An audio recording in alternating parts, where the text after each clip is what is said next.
कुछ एक झूठ हमारे दिमागों में उठा दिए जाते हैं। जैसे आप सब ने यह कथा पढ़ी होगी कि एकलव्य का अंगूठा कटवा लिया द्रोणाचार्य ने। पढ़ा है ना आप सब ने? पर यह बताइए कितनों ने महाभारत में स्वयं पढ़ा है? मेरे विचार से हम में से किसी ने भी कभी महाभारत में वह प्रसंग पढ़ा ही नहीं होगा एकलव्य वाला। और अगर हम यह भी विनम्रता से पूछे कि महाभारत के कौन से चैप्टर में है, तो भी शायद हम में से किसी को ध्यान नहीं होगा कि महाभारत के वन पर्व में एकलव्य का उल्लेख है। मगर देखिए मार्क्स और मैकाले का प्रभाव कि हमारे दिमागों में ऐसा भरा हुआ है कि हम ग्लानि से आबद्ध हैं बगैर पढ़े हुए। अब मैं आपसे कहूंगा, जाइएगा, जाकर पढ़िएगा। अवेलेबल हो तो इंटरनेट पे जाके सर्च कर लीजिएगा, ना हो तो जो महाभारत सीरियल आया था उसका एपिसोड जाके यूट्यूब पे देख लीजिएगा।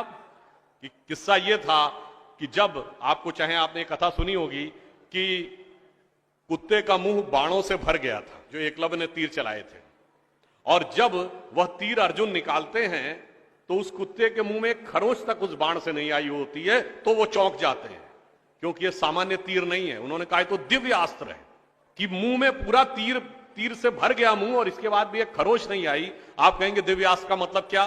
दिव्यास्त्र का मतलब यह है, जैसे रशिया यूक्रेन की लड़ाई चल रही है ना, इससे पहले मिडिल ईस्ट की लड़ाई देती थी, तो जो मिसाइल जाती है वो लेजर गाइडेड जाती है, जिस बिल्डिंग पे गिरना उसी बिल्डिंग पे गिरती है, अगल बगल पे नहीं गिरती, क्योंकि the direction is precise to the metres.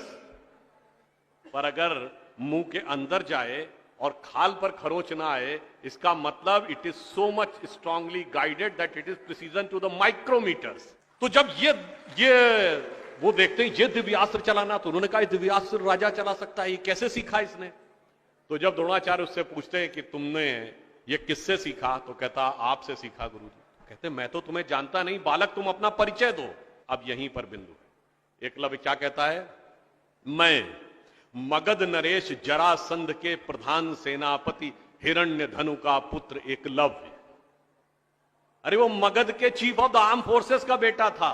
यदि आप ये कह रहे हैं कि वनवासी था, तो ये भी पूरा वाक्य तो पूरा करो कि वो सेना अध्यक्ष था। मगर देखिए कितनी चालाकी से छुपा लिया आधे तथ्य को, और उसके बाद हमारे दिमागों में भर दिया कि ये बहुत गलत किया गया। बताइए, हमारे हिंदू धर्म के दो महाकाव्य, रामायण और महाभारत, दोनों का रचयिता कौन? रामायण का रचयिता महर्षि वाल्मीकि, जो संस्कृत के आदि कवि माने जाते हैं। आज जो वाल्मीकि समुदाय है वो किसमें आता है? शेड्यूल कास्ट में। महाभारत के रचयिता और वेदांत और मीमांसा के रचयिता महर्षि वेदव्यास, जिनकी मां मछुआरिन थी, वह समुदाय किसमें आता है? कुछ राज्यों में, दिल्ली में शेड्यूल कास्ट में, यूपी में अति पिछड़े में। तो मेरे भाई, संत रैदास, नामदेव, कबीर, दादू, ये सब पूज्य संत हुए, फिर भी हमारे दिमागों में ये भरा जाता है। और कौन भरता है? वो लोग भरते हैं जो अपने यहां समाज के गरीब वर्गों की खरीद फरोख्त करते थे। और आपको यह भी बात बता दूं, जब हम कभी अपने यहां कहते हैं फॉरेन ट्रेवलर्स ने दिखाओ क्या लिखा है, तो मैं यह बात आपसे कहता हूं, इसको भी जाके चेक कर लीजिएगा। किसी फॉरेन ट्रेवलर का सबसे ऑथेंटिक जो रेफरेंस माना जाता है, वो चंद्रगुप्त मौर्य के समय में मेगस्थनीज आया था ग्रीस से, जिसने अपनी किताब लिखी है इंडिका, आज से 2300 साल पहले। वो इंडिका किताब आज उपलब्ध नहीं है, मगर उसके उद्धरण तमाम जगहों पे हैं, तो प्रूवन है किताब थी। उसने भारतीय समाज में व्यवस्था का वर्णन करते हुए लिखा है कि यहां पर 7 जातियां हैं, मगर महत्वपूर्ण बात यह है यहां इतनी समरसता, इतना सामंजस्य है कि यूनान के समाज के समान यहां कोई समाज का ऐसा वर्ग नहीं है जिसके साथ शोषण या भेदभाव किया जाता हो। ये एक विदेशी लिख रहा है। और मैं एक और बात आपसे बताना चाहता हूं, बहुतों को नहीं पता होगा, गांव में पंचायत होती है ना, ये पंचायत में 5 की संख्या कहां से आती है? ये 4 या 6 क्यों नहीं? 5 की संख्या जानते कहां से आती है? 4 वर्ण माने गए थे, तो किसी भी गांव में निर्णय लेना होगा तो चारों वर्णों का एक एक प्रतिनिधि होगा, और 5वां जानते कौन होगा?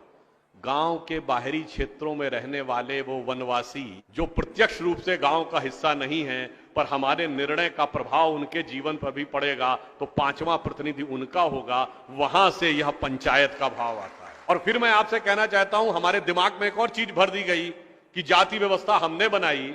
आपको पता है कास्ट शब्द कहां से आया? ये कास्ट अंग्रेजी का शब्द नहीं है, ये पुर्तगीज भाषा का शब्द है। और 1931 में जो अंतिम जनगणना जाति के आधार पर उसमें 4114 जातियां हैं हिंदू समाज में, जिसमें अब 6000 बताई जाती हैं। मैं चैलेंज करके पूछता हूं, कोई दिखाओ तो किसी धर्म ग्रंथ में 6000 जातियां लिखी हो, और जहां लिखी उसमें इससे ऊंचे ये, इनके नीचे ये ऊंचा ये नीचा, कौन से धर्म ग्रंथ में लिखा है? ये माली ऊंचे की तेली ऊंचे, सुनार ऊंचे कि लोहार ऊंचे, कहां लिखा है? जानते हैं कहां लिखा है? एक British census commissioner Herbert Risley द्वारा किए गए सेंसस में हिंदू समाज को जातियों में विभाजित करके ऊपर से नीचे तक लिखा गया, और फिर वो हमारे ऊपर अध्यारोपित कर दिया गया है। हमारे दिमागों में कैसी कैसी बातें भरी जाती हैं। एक थोड़ा लिबर्टी लेते हुए यह भी कहना चाहूंगा, महिलाओं को पढ़ने का अधिकार नहीं दिया जाता था। अब यह बताइए, हमारे यहां दिल्ली में लोगों को ध्यान नहीं होता है, आप लोगों ने मैत्री कॉलेज और गार्गी कॉलेज है ना, ये मैत्री और गार्गी कौन थी? ये वैदिक काल की 20-22 विदुषी स्त्रियों में से एक हैं। गार्गी ने ऋषि याज्ञवल्क्य के साथ शास्त्रार्थ किया। फिर मैं चैलेंज करके कहता हूं, दुनिया में कोई दूसरा धर्म संस्कृति बताइए जहां धर्म पे टिप्पणी करने का अधिकार किसी महिला को हो और किसी धर्म के ज्ञाता के साथ शास्त्रार्थ करने का अधिकार। फिर हमको समझाया जाता है कि हमारे यहां बराबरी नहीं थी। अरे आप सबको याद हो, सबसे प्रख्यात शास्त्रार्थ कौन सा है? आचार्य मंडन मिश्र और आदि शंकराचार्य के बीच में, दोनों के बीच में जो शास्त्रार्थ हुआ उसका जज कौन था? आचार्य मंडन मिश्र की पत्नी उभय भारती। फिर मैं चैलेंज करके पूछता हूं, पहले दुनिया कोई धर्म बताइए जहां टिप्पणी करने का अधिकार स्त्रियों को हो और जज बनने का अधिकार हो डिस्कशन में। उसके बाद हमसे कहते हैं कि साहब बराबरी नहीं थी। इसलिए मैं कहना चाहता हूं कि हमारे यहां तो समाज में जिस प्रकार से एकाकार करके सबको साथ में लिया जाता था, बराबरी का तो आलम यह था, बराबरी नहीं थी, यह सच है। हमारे यहां बराबरी नहीं थी, हमारे यहां मातृशक्ति को पहले रखा जाता था। इसीलिए हम क्या बोलते हैं? सीताराम, सीता पहले राम बाद में।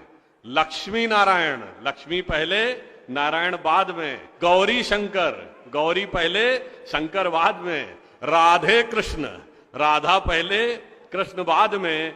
माता पिता, माता पहले पिता बाद में। और इसीलिए हमारे जितने भी प्रतीक हैं, भारत भी माता है, धरती भी माता है, प्रकृति भी माता है, गीता भी माता है, गंगा भी माता है, गाय भी माता है, गायत्री भी माता है। और ये केवल कोई आध्यात्मिक धार्मिक बात नहीं है। वर्ल्ड की डॉक्यूमेंटेड हिस्ट्री में अगर पहली बार कोई वुमेन रूलर रही है तो गुप्त वंश के समय में 4वीं शताब्दी में प्रभावती गुप्त ने शासन किया है। उसके बाद अहिल्याबाई होलकर, रानी दुर्गावती, रानी झांसी, वो सब तो आपने बहुत सुना होगा। अब वो लोग आके हमको समझाते हैं कि बराबरी नहीं